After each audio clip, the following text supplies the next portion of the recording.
And you can go down the safety rabbit hole of the dishonesty and safety that is, we've never made a mistake. It's like, really? Or I heard a story not too long ago. I'll keep it very vague, but someone on site, entry-level person, made a mistake. And it was a boo-boo. It was a boo-boo, but it wasn't their fault. Like just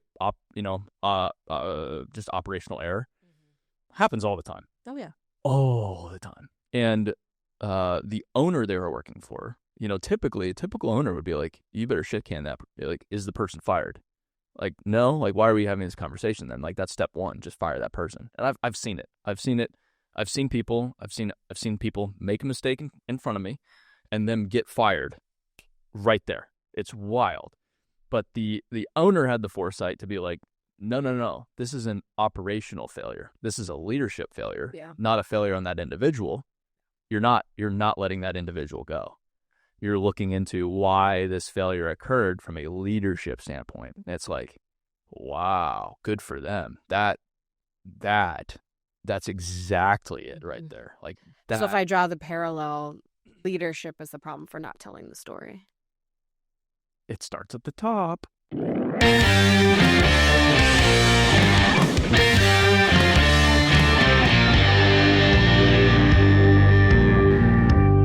Last time, when were you here last time? Maybe a year ago? At least a year. And we talked more big picture stuff, ESOP. Yeah, which is not a bad angle. Yeah. Mm-hmm. You, within the past year since then, you've done the whole rebrand thing, which was an undertaking.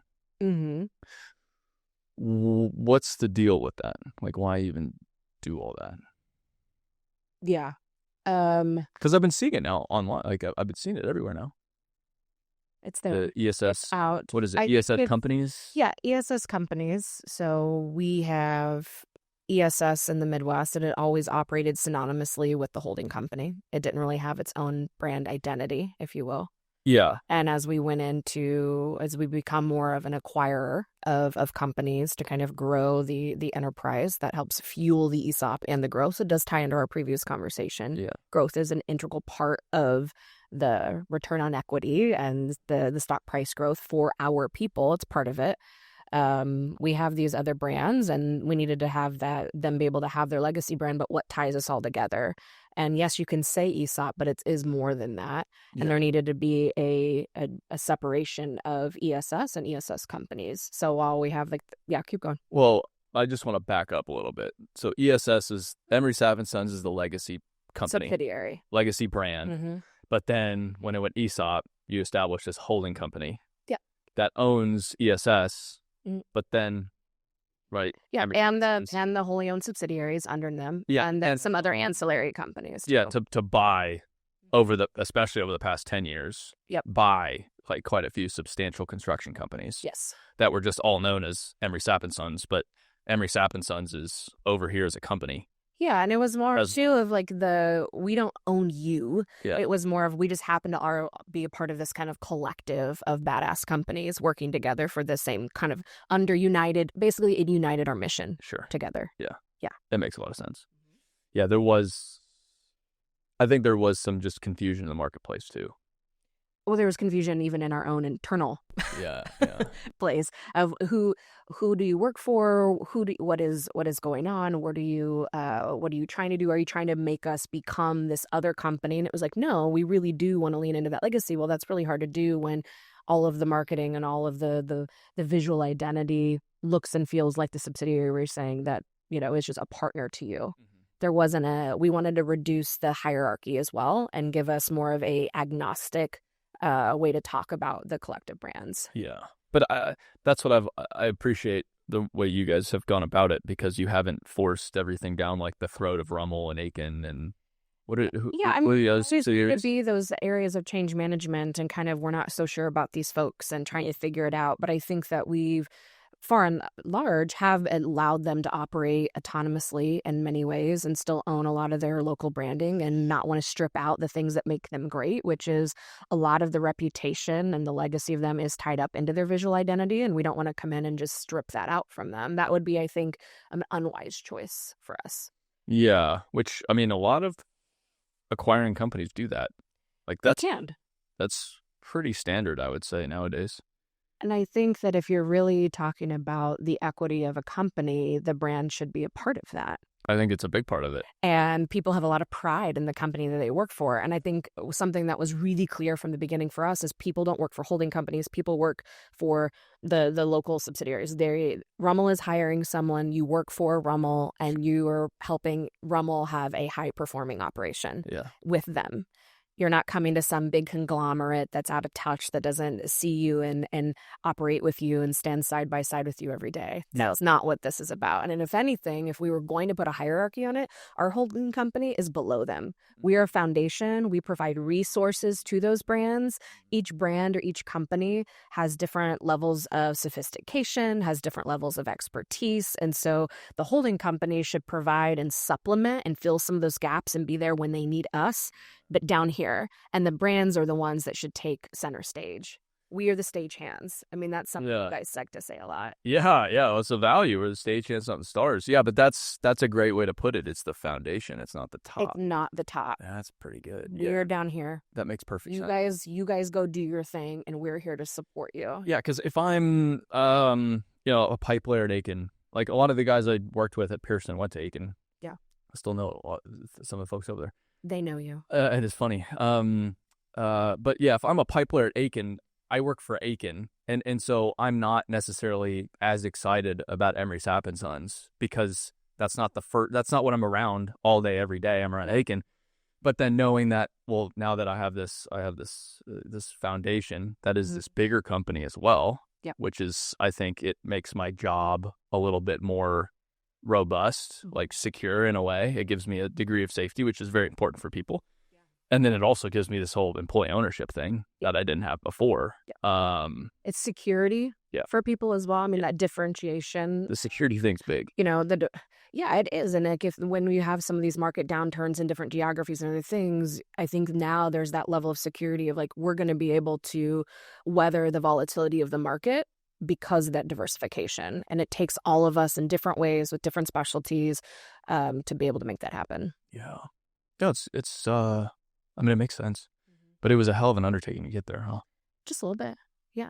Yeah. Oh. And then there's a couple of the brands, like Rummel and Aiken and ESS and Premier Testing Labs, right? Those are our 4 current operating brands. But there was a lot of other acquisitions where maybe we chose to absorb those brands over time. There's about a dozen. If you go online right now, ESScompanies.com, you go and you kind of look at our business succession page, kind of scroll down, you can see that history of acquiring.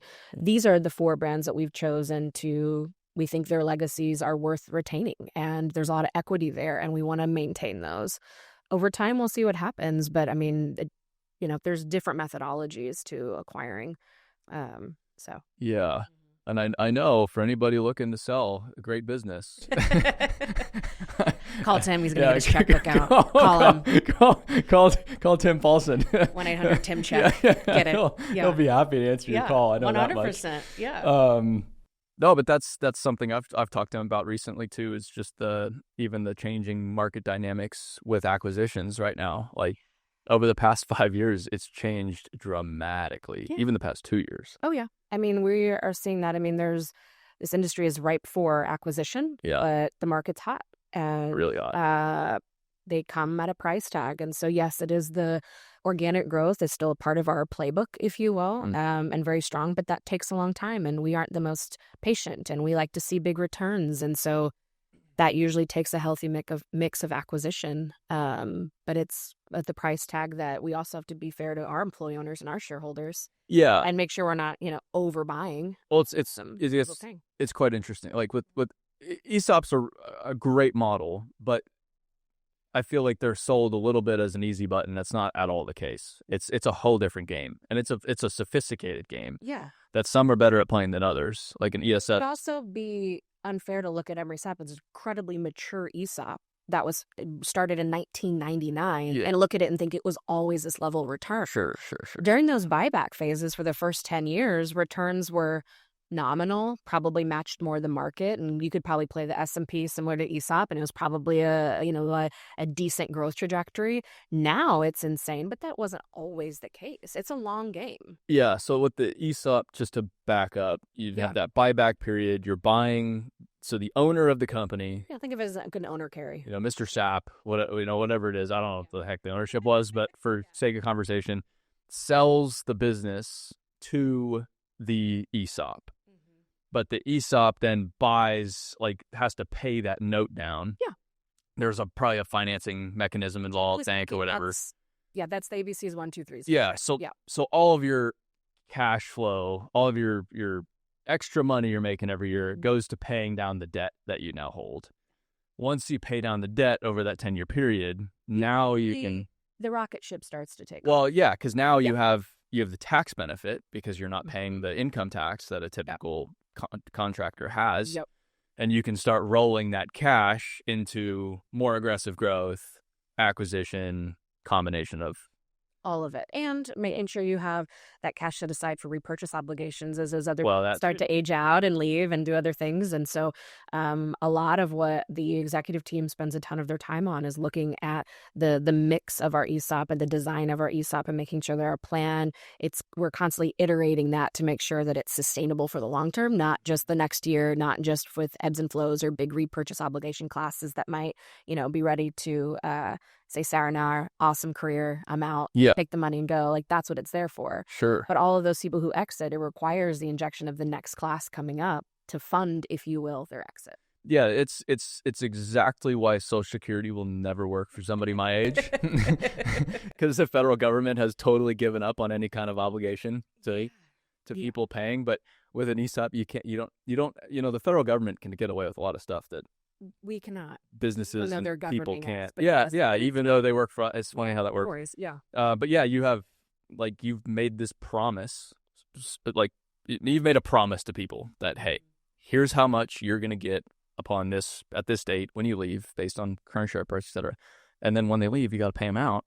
Yep. You can't just say, sorry, money's not there. Right. And a company like ESS, you have a lot of people now, and they've been around for a long time. So you've got people that you owe millions of dollars to. And we are happy to pay them. Well, yeah. They have earned every bit of that. That's the cool thing about it. Yeah. But you need to make sure you have the money. Right. Yeah. Right, because the minute you don't have that, that model starts to break really quickly. Well, because, you've broken trust with people. Yeah. Like, it's all built on trust that I can... And the last few years, too, we've upped those employer contribution percentages to help get that injection of wealth into some of the folks that are newer, as opposed to needing to take 10 to 12 years to have something substantial. I mean, that means something different to everyone. But, I mean, we've really looked at kind of making sure that it's more sustainable, and it's not just a retention tool, but can be a little bit more of an attraction tool. Because let's be honest, the average person doesn't really care what they're going to get when they retire when they're 22 years old. No. Right. No. And yes, our vesting period is 3 years, but I mean, it is a really great thing and a really amazing concept, but it still we can't just stop there and rest on our laurels and think the ESOP is the greatest thing ever and everyone's going to get it and love it. Like, that would be a mistake. One of the things that we've done the last couple of years is the stock price amount. We've issued a debit card with those funds preloaded and actually handed those out so that it's more of that real-time injection. And honestly, feedback from the field is like, yeah, the stock ESOP is great. It's never been more high performing. It's amazing, but where's my debit card? Yeah, but that makes sense, because if I'm 30, I'm not seeing that money for probably decades. And so it's still abstract. It's just still numbers on a screen or numbers on a piece of paper at the end of the day. It doesn't influence my life today. And we look at the plan and say, okay, how can we give people access to cash earlier, and what does that look like? But we have to have a really healthy plan to be able to have a mechanism to do that. Yeah. And this is where shitty employers really screw over the good employers, because some people think that companies are just all out for themselves, but it's like, hey, the company, the healthier, if it's a good company, the financially healthier it is, the better off you are. Everybody wins in that scenario. You just have to untrain some people because they've been screwed in the past. Yeah. I've talked to I talk to people all the time, construction companies, they lead with their benefits. It's like, hey, that's cool. You have benefits. Yeah. But one, you can't even explain how these work. Like you can't even in 5 minutes. Nor should you sometimes. Yeah. Like you don't even know what this is. And two, long-term disability is great, but like cool. Awesome. I've spent I don't know how much money on all this stuff. I still can't explain it. Yeah. But two, it's like somebody that's 25, single, 25, no kids. Well, they don't really. To be fair, too, it's table stakes. It's like saying, "Oh, I'm a safe contractor." Too. That should be a standard. It should be a standard that you have good benefits, your pay is market pay, and you're safe. Like all table stakes. And you give 2 weeks off vacation. Like, wow, cool, 2 weeks, great, amazing. And I'm not saying we have it all figured out, but at least it's like just recognize that is not a differentiator. Let's just equalize that right now. Yeah, and but I think my father's generation, especially baby boomers, they're caught up in that because that was the differentiator when they were coming up in their career. The goalpost has moved. Yeah, like now he's on the field 7 times. Yeah. It's in a different state. Yeah, it's the next state over. Yeah, it changed conference. It's but different. that they look at it from their perspective, which I understand. Like stable income. Yeah. Just consistent. Give me my 3% raise a year, and if I get my promotion every 5 years, I have my Social Security. I have my 401k. Like I'm good to go. Great. I can live a great life. But that even like the economy's just changed. Like the market's just changed. Like, good for you. You've made all this money on a house. I can't even think about buying a house right now. I know I'm on a little bit different of a plan, but it's like it's not even a consideration. No, because it's just so expensive. Yeah, it's totally different. Yeah. So what do you think? Like, you're out in the marketplace a lot. Like the people who are differentiating themselves. What are those? What are a couple of the ones that you feel like are working? I think it's some of the stuff I talk about. I think it's really simple stuff. They have leaders that are visible. Mm-hmm. I think that is bigger and bigger and bigger. There are so many companies who you have no idea who you're working for. Mm-hmm. Not a clue. Is that the human element you feel like? They're relatable, you can connect, they can engage. Yeah, and that's where I think the construction industry has a huge advantage because it's not dominated by these corporate titans. Suits, yeah. Yeah, like if I go to work at Apple, I'm not going to be like ever. Well, they might be in jeans and turtlenecks, but yeah, but like I don't even think I'll be in the same building as Tim Cook, like same area code as Tim Cook. Like I'm never going to see. You can't afford a house there either. Yeah, exactly. Yeah, but it's just so abstract. Who the hell am I working for? I don't know. But in the construction industry, most businesses, even like at Emery, Sapp and Sons, in the grand scheme, in like the corporate world, it's not a giant business. No, it's not middle market to most. Yeah, it's a middle market business, so it's still very accessible. Like Tim is still very accessible. The lead, and then Tim is one of many leaders within the business. But I just know some of the best companies, they have really visible leadership, so that I know if I'm, and this is how I was out in the field. Like if Mr. Pearson was out there. I was willing. I felt like I was part of something bigger. I felt like he cared. I felt like, like people lead. Companies don't lead, but people lead. And they need to see. Exactly. They want to follow people. Exactly. I want to know who I'm with, who I'm it goes so far. So that's a really simple one. I think really great companies, they take a lot of pride in appearances and details. Mm-hmm. So their people look good. They have great company apparel. Nice vests, they make sure people have nice boots. Like everybody's looking good. Yeah. Equipment's, it doesn't have to be brand new, but it's clean, it's tidy, it's typically well branded. Company trucks are clean, tidy. Job sites clean, tidy. Yeah. Work looks real good. I think there's you have to pay people well. Mm-hmm. You got it. Table stakes. Yeah, right. All that you have to do that. Mm-hmm. But I look at it from like, here's the stuff anybody can do. Like, here's the stuff that doesn't cost money that goes a long way. It was a choice. Yeah. Yeah. Okay. A long way. Or the companies that talk about themselves. Like, it's so interesting how even executives that I talk to, how frustrated they are about how shitty their company's social presence is. Mm-hmm. And they're not like a social media I mean, I've heard it multiple times from like senior executives. Why don't you think they change it or invest in it? Let's talk about that. Well, why do you think? Because they can't connect the dots, or they don't have the right people that actually can move the needle. I think they think that marketing is still arts and crafts. It's like a coat of paint on an aging building. Yeah. And I think that they don't realize it's foundational. I don't think that they don't realize that marketing is just a change agent for the business. Yeah. And if you're doing it the right way, it can actually move the needle. It can actually help make revenue. I think so. And I don't think that they can connect the dots in a meaningful, impactful, intentional way. I think they know the outcome. They literally do not know how to get the outcomes that they want. If you're looking for another industry event that is a snooze fest, this is definitely not for you. But if you're a leader looking to elevate yourself, your team, looking for like-minded individuals that are hungry, then look no further than the Ariat Dirt World Summit, November 5th through the 7th in Dallas, Texas. In our third year, we'll have about 1,500 hungry industry leaders from about 500 companies looking to learn, grow, teach. It's going to be fantastic. We also have a world-class lineup. We've got Jesse Cole from the Savannah Bananas, James Clear, Atomic Habits, Kim Scott, Radical Candor, Mark Miller, Chick-fil-A Leadership, Tim Grover, who is Michael Jordan's trainer. You will not hear from a lineup like this anywhere else. So check out details now, dirtworld.com. You can use code Aaron10 for 10% off any registrations, and we'll see you November 5th through the 7th in Dallas, Texas. I don't blame the construction industry for that, because everybody in construction is very hands-on, very numbers-oriented. Like, I know how much diesel I'm burning, equipment hours. I can tell you how much pipe I put. Like, that's why I got into it, because I don't thrive in this abstract world. Data-driven result marketing, social is one of them.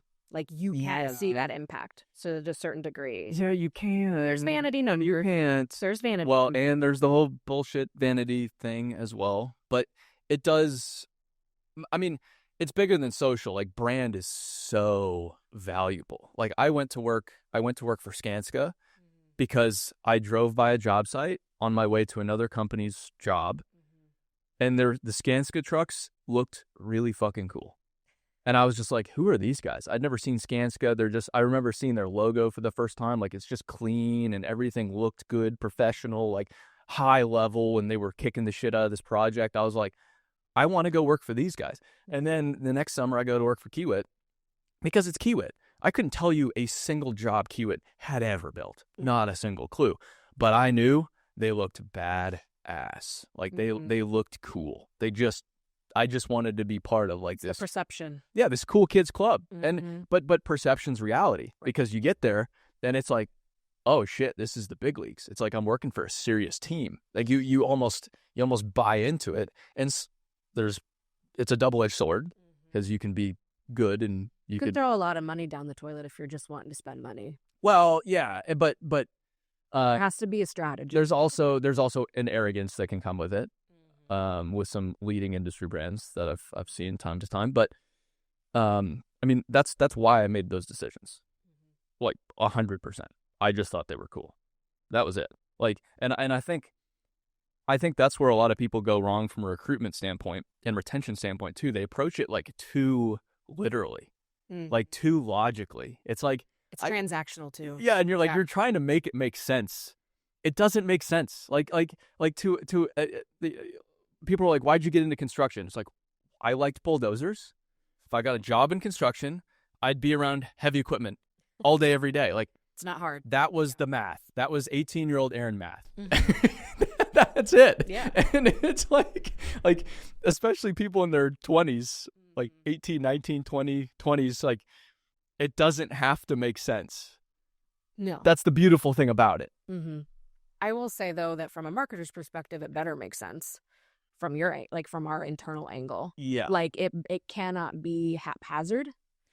Yeah. And you do have to have an intentional strategy and the right mix of things. You do. To really make the impact that you want to have. If it's tied to your goals. Like, what are your goals first, right? But this is I think that's a dichotomy too, because I've seen that's a classic mistake. I think marketing people, like, you haven't made this, but like bigger time marketing people in construction, they treat it again too logically, too plan based. It's like, no, you have to have some fun. Like you got to fuck around a bit. It needs to be playful. Like we need to have a good time here as well. Well, the strategy can be we need to entertain first, and there's other things that are an outcome of that entertainment, right? Entertain, gamify, engage, and then the other things downstream will naturally have reduced friction. Yeah. But that is a strategy. It is a strategy. Yeah, but it's like strategies don't have to be academic or abstract or don't have meat to them. I think when people hear strategy, there's different interpretations of that. Yeah, it's like when you say brand, what is brand? So to some people, it's a logo. To other people, it's the ethos of a company and what they stand for. It means different things. Sure. Yeah. But I think they're. Yeah. I've always had a strategy. I just. You have you have. Yeah. Okay. But it's simple. It's just tell the story of the industry. Celebrate the industry. It's not much more complicated. Like that's why I get a little frustrated. People, it's like, why, or with construction marketing in general too. It's like, why does this suck? Like, why are we making this unfun? Like, this is what we do is fun. Like building stuff is fun. This is big equipment. This is like blowing stuff up and building our whole world. Like, why are we? Why does this suck? It doesn't have to like. If we were like selling legal services, I get it, but like we're not. Like, just lean into what the heck's going on here. It's an easy story to tell. Yeah, so you just have to be genuine and authentic and kind of turn a mirror to it, and it's going to be great. Yes. Yeah. But that goes back to where stagehands, not the stars. I think sometimes. I think that's where marketing goes wrong a lot of times. Yeah, because they think they're marketing a company, and if they do that, they're doing it all wrong. Yeah, and they and this is where a lot of people in the office go wrong. Is like, well, wait a minute. The field pays all of the bills here. Oh, no. We work for them. Yeah. We are nothing without them. Yes. They should be the feature. They should be the stars. They build our work. That's why I'm saying, like, the companies don't build projects. People do. No, exactly. So show the people. Yeah. It should be people first. Always hard stop. Everything else we'll figure it out. Yeah. Yeah, 100%. And I think we've talked about it before too, but I'd say 80% of the marketing team at ESS's efforts are internal. We try to reach our people first. We support them and what they're doing and try to keep them informed and try to engage with them. And you look at our social feeds, we can do it for the industry, but really we basically just use that as a microphone to talk to our people and engage with our audience in different ways. If more stuff comes, great, but we're not doing it to compete with other companies in the traditional sense. It's just we want to tell the story. Yeah. No, I remember when I first met with you. I don't even know when I first met you. It was a while ago. It was at least like 5 or 6 years ago, more. Yeah. It was. You didn't have this office yet. No. But we walk in. You have a bunch of people, and I'm sitting around like, what the fuck do all these people do? And they start to show all the stuff you guys are doing internally, and even like the annual meeting. Yeah. Like even that alone is like, I see what all these people do. There's a lot going on. There's a little bit there. Then you start getting to events. You're like, now I get it. Well, the event thing's a different animal. There's a big investment there, but to us, it's that they can walk in. They can. It's the magic of being in person, being together. I think if you're just connecting with your people in a digital way, you've again missed the boat a little bit there. Well, that's why. That's why we've leaned in on the summit.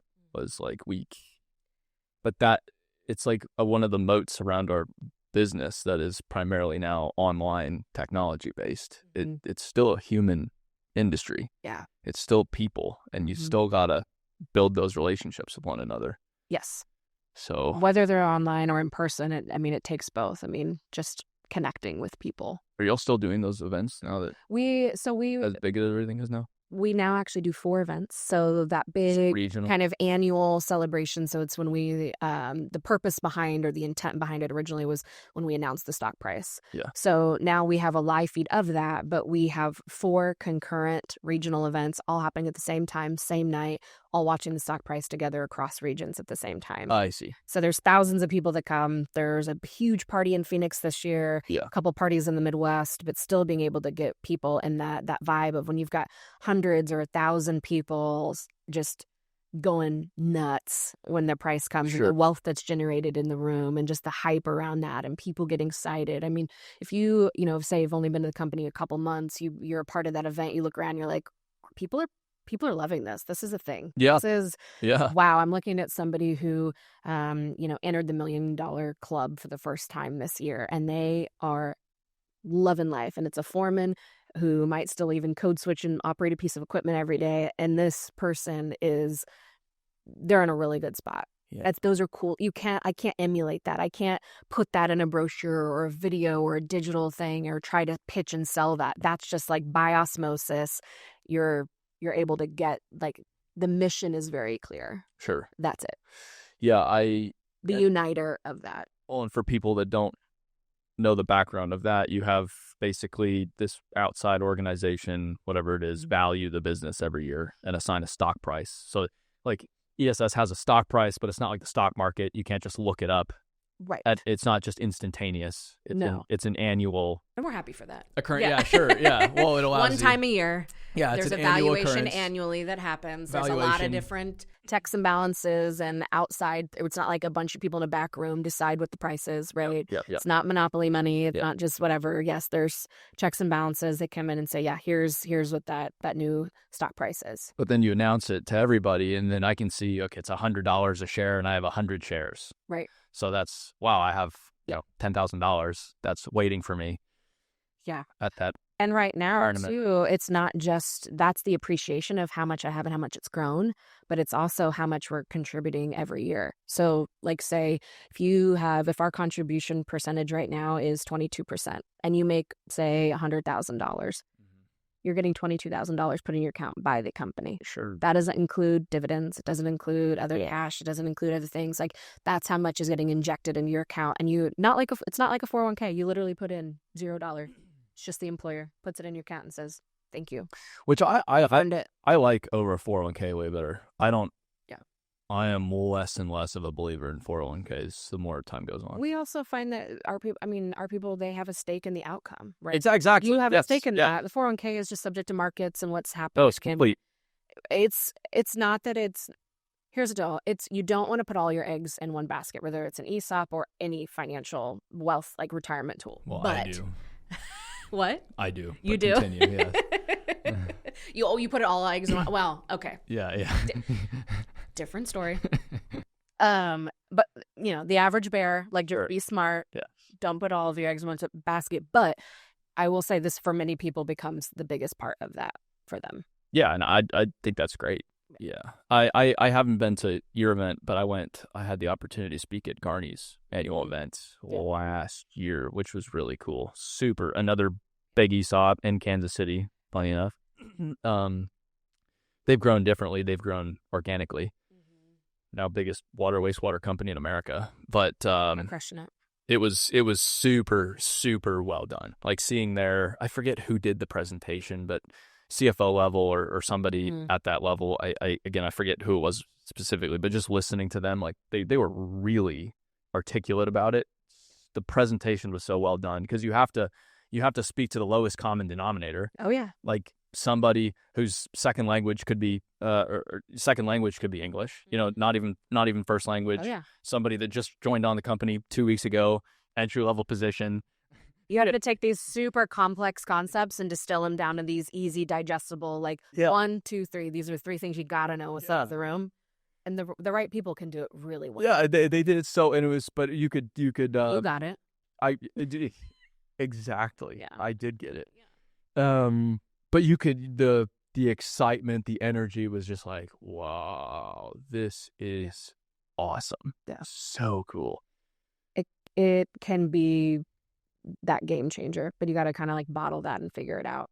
Yeah. Mm-hmm. I think the ESOP model is kind of the future of the construction industry. Well, I think it's, I was at an eco conference last month, and I think construction is the number 2 industry that's going ESOP. Like, we're seeing this trend where it's just I mean, it's all about solving the people problem a little bit too, and figuring out. But yeah, we're seeing it in all across the country. Well, you have to.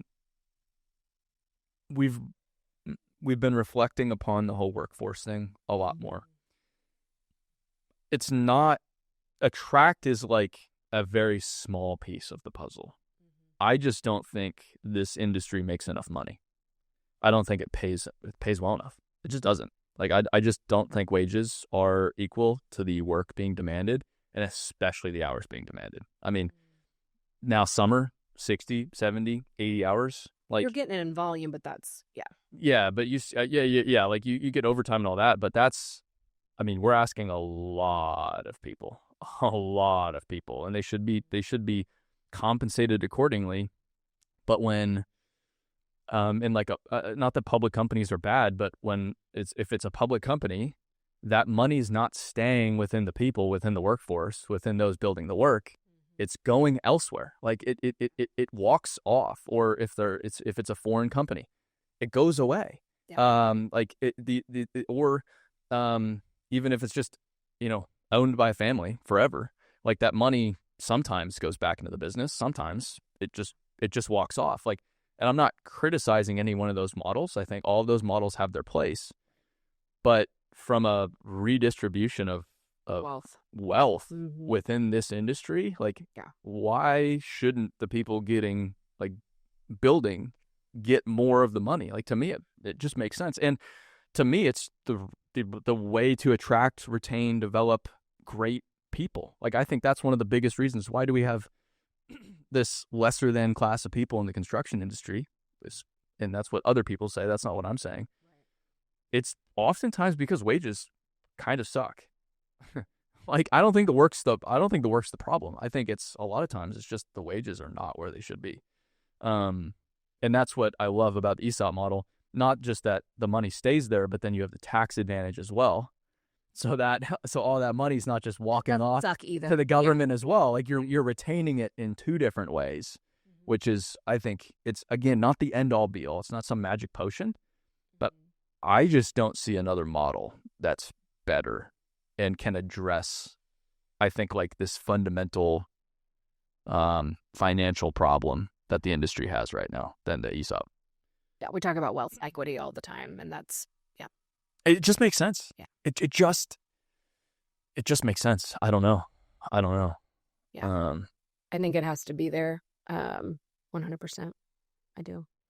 Yeah, and I've reflected upon this a lot because I've been to Australia quite a few times over the past few years, as you know. And I have just fallen in love with Australia. I just fucking love it. It's the only other country I've been where I'm like, I could definitely live here. Okay. Which I thought I would never say. Why? Because, and I didn't totally understand this until maybe 6 months ago, because it's a middle class society. The middle class is still very much alive. Very much alive. Yeah. Yeah. And thriving. And there's like this large working class. There's this large middle class. Like, it hasn't been eroded from the middle. Just obliterated. Yeah. And then you come back to America and you're just like, oh no, that's exactly what's happened. It's just the middle class is just decimated. Just decimated. Yeah. And you can look at the numbers. Like, you can back that up statistically very quickly. But it makes the society better. Like, it's just like a healthier, and it has its problems too, trust me. Like, there's all kinds of wacky stuff their government does, and they don't have guns. Huge bummer. But it gives this different feeling to the society and to business and I haven't interacted with everybody in Australia, but I've like a few. I've been to more Australian states than most Australians, so I've gotten around the country, and it's I think it's really cool, and I think the United States was there for a very long time, but we've been riding the coattails of that now for decades, and it's like, hey, I think we've got to get back. Wow. And usually you'll see that pendulum swing. It's got to swing back at some point. Yeah, it has to, or you have this or things societal collapse, which I don't think's the challenge. Well, that got dark fast. Yeah, but that, I think that's the opportunity that construction industry has. Like, construction industry has the opportunity to rebuild the middle class in such a substantial way, because it's the middle class working within the construction industry and serving the middle class, like, through infrastructure. Yeah. So business owners can start to make these decisions. Maybe they introduce an ESOP model, help with wealth equity. As the marketer sitting on this side, is like, how can they play a role in shifting some of that outside of, or anybody that's not in a business owner role? How do they help move the needle? A lot of it's just telling stories, reminding people why they do what they do. Because it's like, we're in summer. If you're working on a paving crew, long hours, hot, miserable, like, those are some rough days. Yeah. And then it's just day after day after day. You're working nights, you're having to work weekends, Friday night, Saturday night, Sunday night.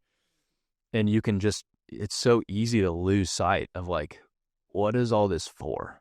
Like, just, what is this for? I'm just doing a job, trading my time for money. It's like, no, you're not. You're doing something incredible. You're building the whole world around you. Like, people couldn't get from A to B without you. Without this road. This is really important. Like, 73,000 people a day use this road. It's a really big deal. It's keeping the perspective where it needs to be. But even just that, like, it's so, like, I was talking to the Ames guys yesterday. They were just like, it's just so helpful to have you out here to just help remind these guys what they do. Because it's so easy to just get in your world. Grind. Yeah, just get in your world, get in your grind. Or, you're a roller operator. Like, all you see is the roller. Sun, work all day, go home when it's dark again. Just rinse and repeat Truman Show every day. Yeah. It's I think it's easy to lose sight of that. So even just those nonstop storytelling, it's getting a lot better though. Yeah. I mean, what do you think? Like, I definitely think it's getting better. I think we have a lot of work still to do. Well, yes. That's why that's why you and I have job security. 100%. I think, yes, it's getting better. I think there's a lot of people who want to tell their story better, but yet still, whether it's courage, they lack the courage to be authentic because they don't quite get it, or they don't actually have their own voice yet. Yeah. Or they want the outcome, but they're not willing to invest what it takes to actually tell their story in a meaningful, impactful way. I would say, which one do you think drives it more? Fear or just lack of desire? Or just the understanding of what does that really mean, and where do they start, and how do they go about doing it? I think there's a lot of interest, and I think they want that, but I think it's a matter of, I've never done this before, or we as a company have never done it before, or I have to go pitch this, or they think they're so fearful of wasting money that they don't do anything. Yeah. Yeah, I think it's driven more by fear than anything else. It's really interesting. Yeah. I mean, I think it takes courage to tell the story, even as like, oh, that seems like, oh, that's way overstated. I don't know. I don't think it is. It's not. And it even like, I get like the safety stuff. I understand. Mm-hmm. I have shared a shitload of images, I've shared more on the internet regarding this industry than just about anybody in the world at this point. Yeah. Can't think of a single legitimate issue that's come of it. Not one. And maybe I should knock on some wood. Thank goodness we have a wood table here. Yeah. It's just like there's this boogeyman. Yep. That's gonna come get you. Mm-hmm. That isn't really there, and sometimes is there. Like, I've been slapped on the hand so many times over, but you say, "I'm sorry, I didn't mean it. Here's what I've learned as a result," mm-hmm. and then move on. And then you move on. Keep doing it. Well, because no one in operations has ever made a mistake. So well, that's God forbid. And that's a whole like we other... don't want to go build a building because we might have a safety violation. Yeah. You manage to it. Yeah, and you can go down the safety rabbit hole of the dishonesty and safety that is, we've never made a mistake. It's like, really? Or I heard a story not too long ago. I'll keep it very vague, but someone on site, entry-level person, made a mistake. And it was a boo-boo. It was a boo-boo, but it wasn't their fault. Like just operational error happens all the time. Oh yeah. All the time. And the owner they were working for, typically a typical owner would be like, you better shit can that. Like, is the person fired? Like, no. Like, why are we having this conversation then? Like, that's step one. Just fire that person. And I've seen it. I've seen people make a mistake in front of me, and them get fired right there. It's wild. But the owner had the foresight to be like, no. This is an operational failure. This is a leadership failure, not a failure on that individual. You're not letting that individual go. You're looking into why this failure occurred from a leadership standpoint. It's like, wow, good for them. That's exactly it right there. Like that. So if I draw the parallel, leadership is the problem for not telling the story. It starts at the top. I mean, the best brands, I will say the most known brands in the construction industry that are not the Kiewits, Granites, Bechtels, the traditional power players, like Sargent Corporation. They're not a giant construction company. They're not a Kiewit, but everybody knows about them because of Herb Sargent. One shout out Sebastian Marketing over there. Well, yeah, but and I'm not. I don't want to give Herb all the credit, but it's what you need an advocate and a champion for it. Yeah, and that's where I go back to. They have to be willing to invest in it. And sometimes an investment in it isn't always monetary, but it's just giving space support. Yeah, yes. It's. I am giving you the autonomy to play in this white space. Yeah, and build something from scratch. Go take some risks, go try some things, a space to fail a little bit. That's what a leader can make space for. It's not always I'm going to go throw money at a marketing problem or a perceived marketing or arts and crafts, the code of paint fallacy, but truly like I'm going to hold space for this. Yeah, which is where I feel like you've had that lane, you've had to make the most of it, and you've had to like make the lane bigger. You have to be able to run through brick walls every day, but you still need someone he's got a backstop for you. Yeah. Right. Because there are many people those first few years that would have said, like, it would have got shut down in some shape or form, or would have been so limited, and we would have been we couldn't take any risks or we couldn't do anything new that it wouldn't have been valuable. Yeah. The story would have been muffled. Yeah. And I think it starts and ends with Tim at ESS, or like Vite. Vaughn and Kelly Vite, like it starts and ends with them. C.W. Matthews, starts and ends with Dan Garcia. Hoopaw starts and ends with Brandon Bryan. Like, and leaders that say, hey, I might not know the how, but I get that this is worth doing. I think that's all they really need to do. Yeah. Like, if nothing else. And we're going to do something about this. Yeah. And I would also say that the best leaders right now are not just holding space for their own companies to tell the story, but they're locking arms across companies and saying, we need to kind of be this coalition and we are going to support each other. That's that next layer. That's that evolution of like, we can't be boxed out so much to think we are the best of whatever we do. We're a little commoditized. Let's take that pride down a few notches and realize it's going to take all of us. We might compete in some areas, but we're not afraid to help one another. And see, this is where I think the traditional contractors, they think there's safety in like, nah, we're just going to keep doing our own thing. But it's like, you don't understand. Like, the market's already shifting. There's already this coalition forming over here. That's becoming bigger by the day. Yeah. And we have a unique spot because we have found that, like, I think some companies that only look inside all the time to kind of drink their own Kool-Aid. I'm not saying that we don't all do that to some degree. You need a level of that. But when we've acquired these other incredible companies like an Aiken, like a Rummel, we kind of take a step back and say, they're doing some things that are better than maybe we did before they came on board. Sure. And we can take a page out of their playbook, and there's things we can learn from each other. And there's ways that we can level up our game. And that is realizing that there are different people who do things amazingly that we should all be informed by and help level up our game, not be so afraid that someone might do something better that we just stay in our own little lane. Yeah. On the marketing front, say a company has not done anything, where do you think the lowest hanging fruit is? I think they need to define what are they really needing as a business. Yeah. And that's where it's a matter of, I've had this question many times. Hey, Caitlyn, I think we're ready to finally do marketing. I think we want to make our first hire. Where do we start? Yes. Yeah. Yeah. And I say, okay, well, let me ask you a couple questions. And one of those questions is do you have the strategy and you want the doer, or do you need someone that brings you the strategy? Those are two very different hires.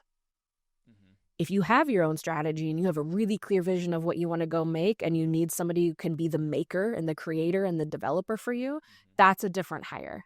If you aren't really sure where you're headed and it's more abstract, or you're not sure, you need to be led a little bit more, and you need someone who can come along and grow that and build that, you might need to hire someone that's got a little different acumen, or maybe have a little more street cred that can help inform your operational leadership team and help gain that buy-in. And it's not just about the content that they're throwing out. Both are important, but they're two different hires. Sure. And so there's different ways you can approach it. And I think that's why I go back to, like, what are you really trying to solve for? And what are you really going to do? Are they going to help you win work? Are they going to help you with pursuits, right? Or do you need to Which help is traditional, engagement? I'd say. Yeah, that's more the traditional AEC route, Yeah. right? Do you need to really level up your engagement? Most companies do. Yeah. Yes, there's the external facing piece, like the iceberg effect, right? You see social media, that's just the piece out of the water you don't see. Yeah. There's all this other stuff behind the scenes that can go there and do that. Are you trying to help improve retention? Are you trying to see better recruitment numbers? Are you trying to, are you going to have a lot of change management that you're going to need to do? Are you going to have to level up your ERP, your HIRS, your different systems? Are you going to acquire other companies? Are you going to need to have somebody who can champion cultural integration? Well, these are a lot of questions to ask. These are different people. This isn't a kid with a camera. No offense. Yeah. Yes. Yeah. I don't take any. I certainly don't take any. But where would you start of all of those? That's a lot of things. Right. So what would you go hire first? If you had to hire one person. Mm-hmm. I would hire one. Here's my rubric, as maybe not the person, but more of, I would hire someone who understands the industry. If you think you're going to hire an outside marketer, your first hire, maybe your second or third could be non-industry. Sure. But your first hire better be able to create value and operate from they're going to need to operate from a position of prove it. They're going to have to show the value first to build trust with operational leaders, and they better be able to speak the language. Essentially what I say is hire your translator. Hire a translator who can speak creative in a construction world and understands real value to operators. If you don't have a translator, regardless of tenure or experience, they will fail. Yeah, I think that's perfectly spot on. Mm-hmm. Perfectly spot on. Yeah. I think that's everybody else, number one complaint. They don't understand They don't get it. They don't get it. They don't get it. Yeah. It's pretty, but it's not purposeful. It's pretty, but it's not persuasive. Yeah. It's pretty, but it doesn't actually help procure work. They call the loader a bulldozer. Don't get me wrong. I've seen a lot of stuff, right? But you can't be tone deaf to it. Yeah. Know the business. Really, really know your business. Yeah. What are you costing the company? Every single day, I could look at someone and know marketing X% of revenue. This is what we are. Mm-hmm. This is what this investment looks like. Here's ROI. Here's your return. Here are the KPIs that we track. Here are the things that are important. And it's not marketing vanity metrics. It's what are our retention rates? How are we engaging with our people? What are those feedback surveys from our shareholder weeks, right? Are they saying how are they watching our content? Mm-hmm. How are they engaging with us? Not volume, but quality. Sure. What does it look like? Because I think this is a core. I've been around a lot of marketing people in the industry now. There are some that are phenomenal. I absolutely love. But then there's this other class that is these construction companies. They have the best intentions. They go out and hire somebody that's experienced, an experienced marketer. But they come in and they just have this total lack of humility because they know best and they know how to market, and they're in this world that doesn't understand marketing. That sounds like a dumpster fire in the making. Every time. But that happens. I've seen that a lot. And I'm sitting around, I'm like, why are we like, what's going on here? Are we trying to do the same thing? But the industry can suss out that inauthentic tone and voice like nobody else's business. Yeah. And yeah, like clearly it's like, oh, you don't get it. Yeah. Or they try to solution something that if it can't be done in a job site trailer, you've missed the mark. You know what I mean? Like if there's things that aren't mobile first, if you don't understand that there's people who work in places that don't have cell reception, like you're going to have tangible things that are just not going to be able to be done in this environment. You have to know the guardrails and the rumble strips, and you need to know where the business is headed. Yeah. You have to be able to drive down that lane. Yeah. It's having that person that understands, that's huge. You have to speak the language. But it's oftentimes I feel like that's within the business already in a lot of cases too. Like I worked for a contractor. I was begging them to take over social media. And I had this whole plan. I had the strategy. I had this presentation to them. And I was sitting there, I was like, I don't need you to pay me anymore. I'm going to do this on my own time. Like it was, a softball. Like, please, I just want to help here. You didn't really have a marketing department or anything. Like there wasn't anything going on. Yeah. But it was just like, get fucked. Like, okay. I think you hear that a lot for a lot of different reasons. Yeah, but boy, have I. Yeah, mostly from women. Which is okay. why I'm still single. But I think, but I do think there's people even inside of these organizations that just want to help, and I know you need to have boundaries with that. I know it just can't be the wild, wild west. No, but risk needs to be taken. Yeah, and if they risk, just action. Just action. But that's where you can potentially grow someone internally into that role as well. Yes. Potentially. I think there's not every time. It's just like growing any talent, right? Some people are going to be able to rise and grow and level up, and some people are going to be your rock stars that just keep doing the same thing and provide great value, right? But I think the translator sometimes can turn into the strategist, and sometimes your translator is just the translator, and it just depends on what the business needs. Sure. So, do you need to hire a Caitlyn to go do what you need to do? No, not always. But just know what you're going to get from the person you hire and what that team looks like. And again, what are your goals? What are you trying to get done? Yeah. Is it just because you want to look cooler in the industry? And there's a little storytelling and cool. There's a, to be fair, like don't overcomplicate it. Yeah. Make sure you're on social and do your things. Great, cool. But like, is that really transforming the business? Or is that just sometimes when it's done right? Right. But you can be one persona on social and have one perspective and then be treating your people like shit within the four walls of that business. Sure. And that feels really shitty to those people who see the social and be like, that is not at all what's happening here. Sure. I shouldn't, I'm not laughing at that. But like, I just had this conversation the other day about a business and somebody has like insider very close to what's going on within the business. Yeah. And I was like, wow, that's a way different story than what's on social media right now, because I had no idea. Yeah. And I just see them on social media all the time. I was like, based on social media, they are killing it right now. Right. So like there's like a little level of like, I've fallen victim to that. I try not to though. I really try not to dress myself up, but I mean, I think it's just a matter of you can tell the better version of your story, but it still should be your story. Yeah. Like you can kind of put a little bit of that, like kind of like a different angle on it, or be able to put the words together in a different way. But it can't be the foundation. There needs to be a semblance of truth behind it, because that's really it's when people can connect with truly who you are as a business and know that that's. Whether it's what you see again out here in the digital space, or if it's really how people interact with each other every day, like that matters. Well, this is where going back to individuals, I think it's more valuable in a lot of ways for individuals to be telling that story, because individuals are easier to connect with. Yeah. Like a year and a half ago, we stopped doing company social media, and we're just like, let's just put our resources towards our individual social platforms. That's going to be better for the company. And it 100% has been better for the company. Okay. Because I think. And we've still dabbled with we haven't figured out the company social thing. Like, company social is hard. I have not been able to figure that one out, but yeah, it's where, we've done again, just I go fine into the without thing it. lane of like, yeah, you want to tout your people's good work. They want to see that represented, at least from a company that builds different space. Yes. But yeah, I mean, I think, again, we have to entertain first. Yeah. You have to entertain first and maybe educate or inform second, however you look at it. Yeah, you have to offer value.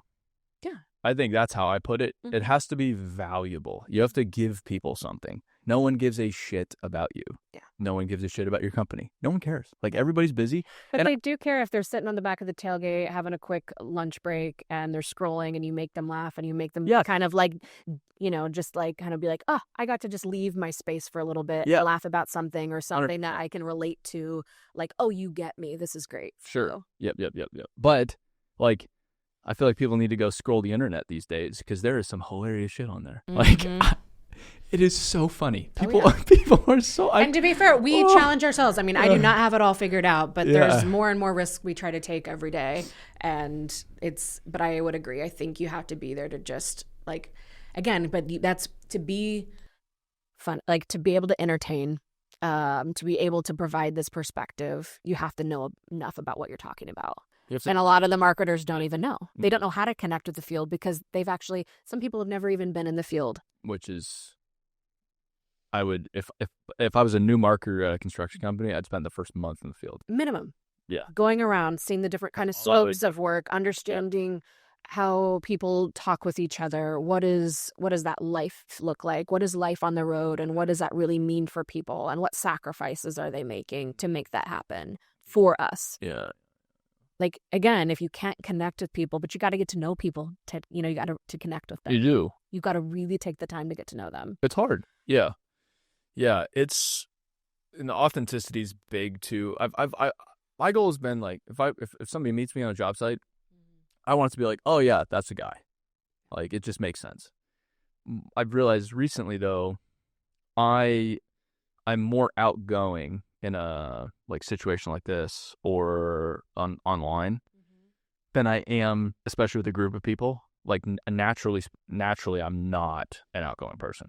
I'm not. But to me, it's like I'm in my head about being with a bunch of people, and I don't want to stand out, especially if I'm like, I'm small. You kind of think like a contractor; they don't want to draw attention to themselves. Yeah, exactly. I'm small. I can't grow facial hair. Like, even yesterday, we walk into the job show. The super's like, You're not old enough to be on this job site. I'm like, yeah, okay, I got that. That's like a 1,023rd time I got that one.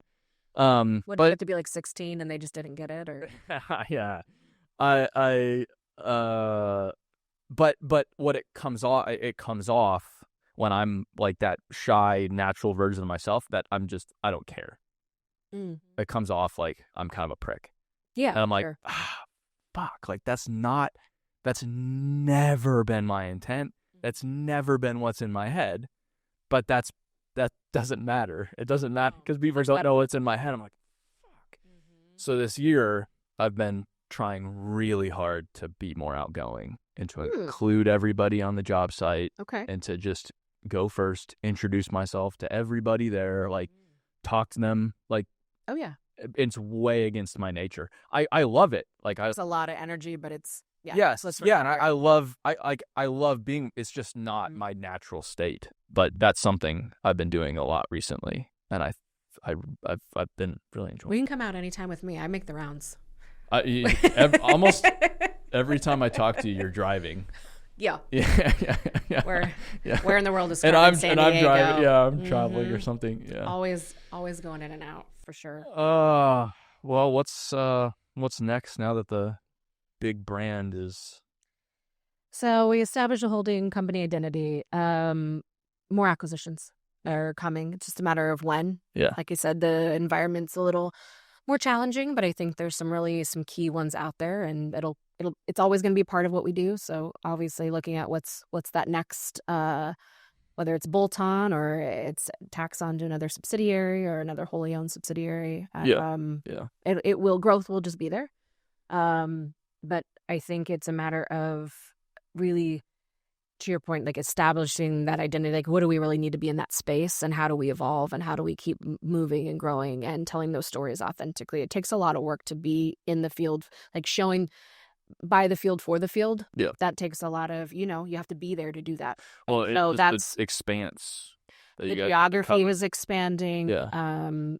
There's just, it's more and more challenging. The diversification of what we do has always been to show all of those different pieces. I mean, everything from the diamond grinding in 36 states this year to, I mean, you name it, to the big, huge I didn't even know you guys projects did that until like when I saw it on social media. I saw you guys on like I-17, but it was ESS. I was like, what the fuck? Like, when we're did here. that happen? Yeah. Yeah. To be fair, you've had the same reaction. People are like, are they in this market now? We're like, we're just kind of playing. Yeah, just doing some pavement preservation. Let us come in here and do this. Yeah. But those folks crush it, right? But they're zigzagging the country all day, every day, and like it's a different vibe. And then they've got people who also get to sleep in their beds every night. You get a little bit of, there's different lifestyles within the ESSC ecosystem, if you will, and it's our job to kind of peel back those layers and really show those different types of paths that we've got. Yeah.